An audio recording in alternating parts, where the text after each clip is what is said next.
Thank you, Acting Speaker, and I rise today to contribute to the Public Health and Wellbeing Further Amendment Bill 2022. And, Acting Speaker, public health and wellbeing is something that we are well aware of over these last few months and years. Health is something that this side of the House takes very seriously, and that's why the Andrews Labor government acted so swiftly when we needed, following the discovery of a cluster of tragically avoidable perinatal deaths at Djerriwarrh Health Services in Bacchus Marsh.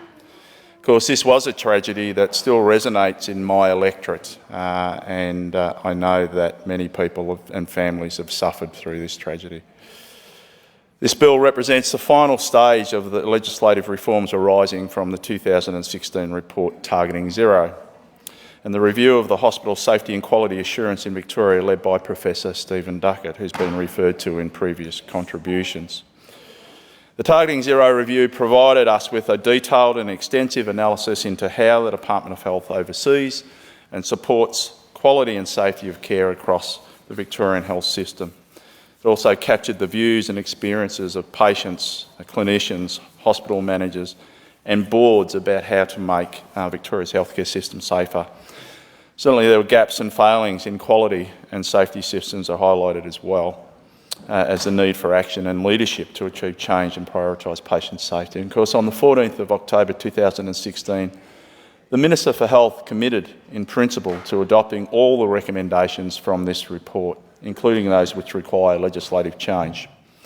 And these reforms are the most significant overhaul of Victoria's health system in decades.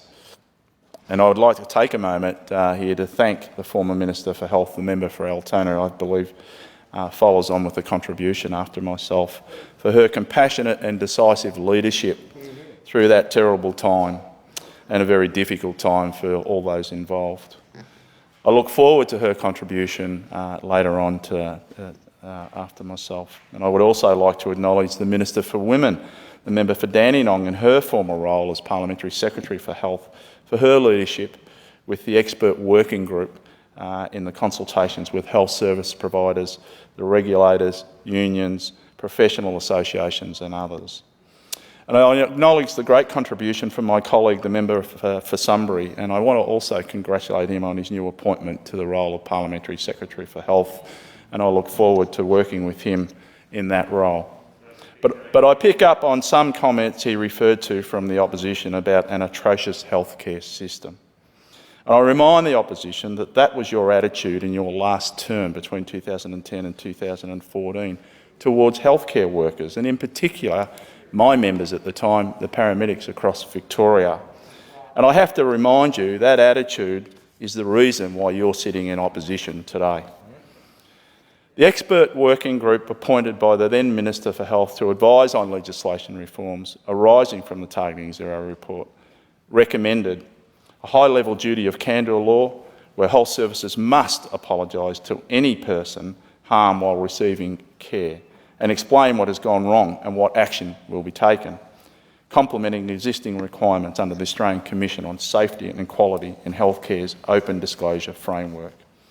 Also, a statutory protections for apologies and serious adverse patient safety event reviews, as are currently in place in New South Wales, South Australia and Queensland. So what is a duty of candour?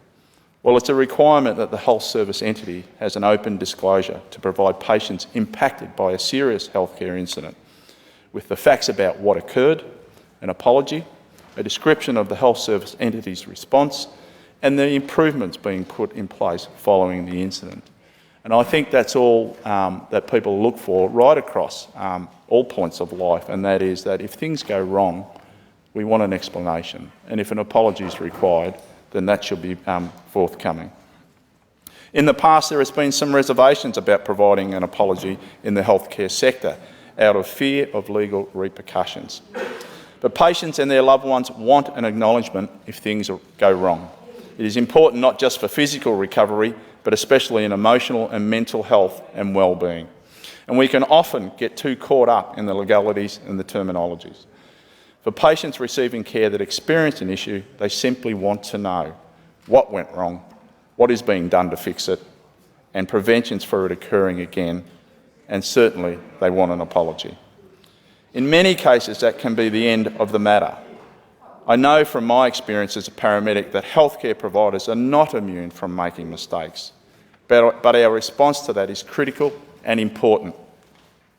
There are always cases where you know you could have done better. I know in my experiences as a paramedic, you don't always get it right, and there are circumstances that lead to that, and you know that when you go over that case and analyse what you did, that things could have been done better. And no one goes out to deliberately harm a patient. All healthcare workers have the patient at heart. Since the release of the Targeting Zero report, the Victorian health system has improved on quality and safety monitoring, clinical governance and reporting, and of the 179 recommendations, significant progress has been made on almost every recommendation, and well over 70% of these have been 100% completed. And previous legislative changes arising from the report were implemented in the Health Legislation Amendment Quality and Safety Act 2017 and Information Sharing provisions implemented in the Health Legislation Amendment and Repeal Act 2019. Of course, one of our leading surgeons, Professor David Waters, OBE, said in response to the Targeting Zero report, Victorians should have confidence in the fact that they have access to one of the best and safest health systems in the world. Implementing the recommendations of the Duckett report across the state will further reduce adverse events and avoidable harm. That's quite different to what we've just heard from the opposition about an atrocious healthcare system. I am proud that this bill will result in the further implementation of recommendations from the Targeting Zero report, strengthening the role of Safer Care Victoria to drive statewide improvements and achieving the important balance between transparency, accountability and protections to prevent harm through robust quality and safety reviews. And these reforms will also make Victoria the first jurisdiction in Australia to introduce a duty of candour law, as well as introducing protections for patient safety reviews based on models already in place in Queensland, New South Wales and South Australia. Our hard-working nurses, doctors, paramedics and other healthcare workers provide all Victorians with high-quality care. And like everyone else on this side of the House, send our thanks to healthcare workers for their efforts during the pandemic. We know, of course, there is always more that can be done, and this bill will ensure that in those few instances when something does go wrong, patients will always get the answers they need and lessons are always learned. Some quotes in the report: the open, honest and timely disclosure of medical errors to patients is ethically, morally and professionally expected of clinicians, and it should be a no-brainer. The expert working group appointed to advise on Targeting Zero consulted extensively on the introduction of the Australian first statutory duty of candour in Victoria, and consultations revealed a significant appetite in the health sector for greater transparency and a strong belief that members of the Victorian public are entitled to it. I just want to go to one last point before I finish my contribution. I'll just say that in this time of COVID and the pressures on our whole system that this pandemic has placed, it's important that we have systems in place to improve and maximise its potential.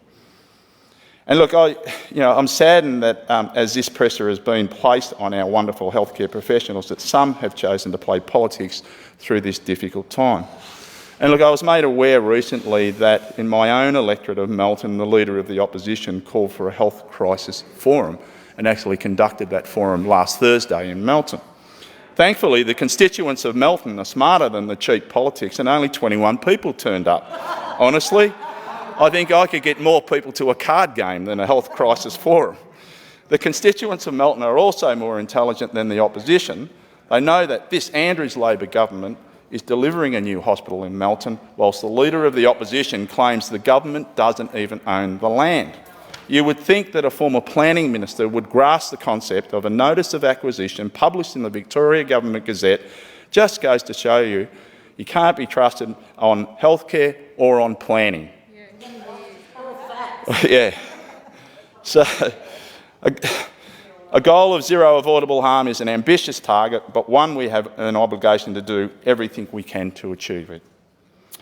World-class care must be matched by world-class quality and safety systems, and that is exactly what the reforms in this bill will help deliver.